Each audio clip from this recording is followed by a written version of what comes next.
So tell me what it's like playing Live 8. It was a little weird. I mean, when we agreed to do Live 8, we already had kind of a schedule for our European tour, so it was we just sort of had to fit it in. So we had a show that we had to play after that, and we'd been touring around Europe playing festival shows, you know, which is pretty much a party atmosphere and a lot of people and a lot of bands.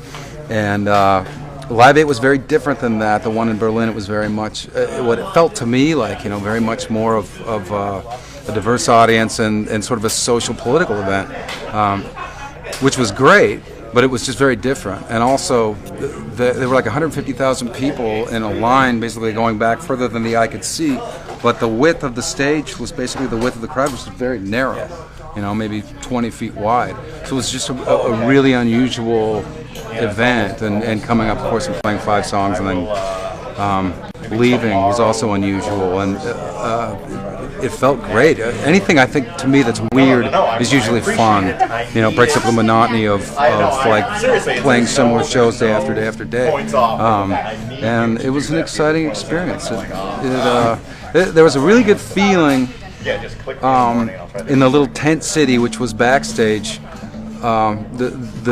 Within the 2.5 or 3 hours that we were there, that something was happening that had never happened before, and it was a good thing and it was an important thing, and we were a part of it.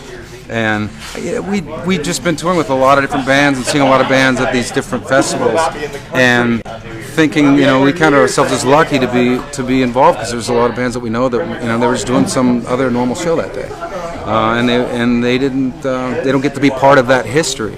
You know, and if it's ever done again, you know, we can say that we were a part of it the first time. And it was just really, everyone there, from every news organization and every band, felt like they were doing something that was new and important and good. And one of the questions that I think everyone got asked, you know, I heard they asked us, they asked Green Day, who were there, was, you know, okay, you have another show you have to go then play tonight. You had to fly to come here and wake up early in the morning. It's like, is it worth it to you to, you know, to put forth so much effort to play 5 songs? And the lesson is that it's not hard. It's what we do.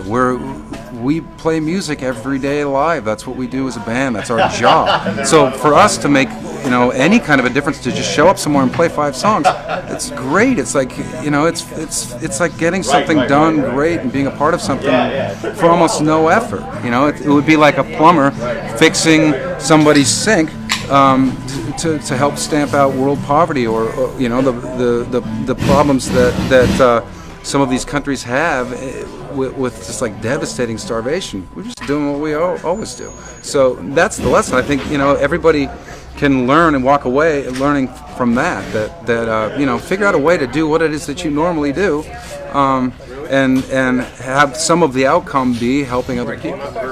That's kind of, you know, that's the lesson I came away with. So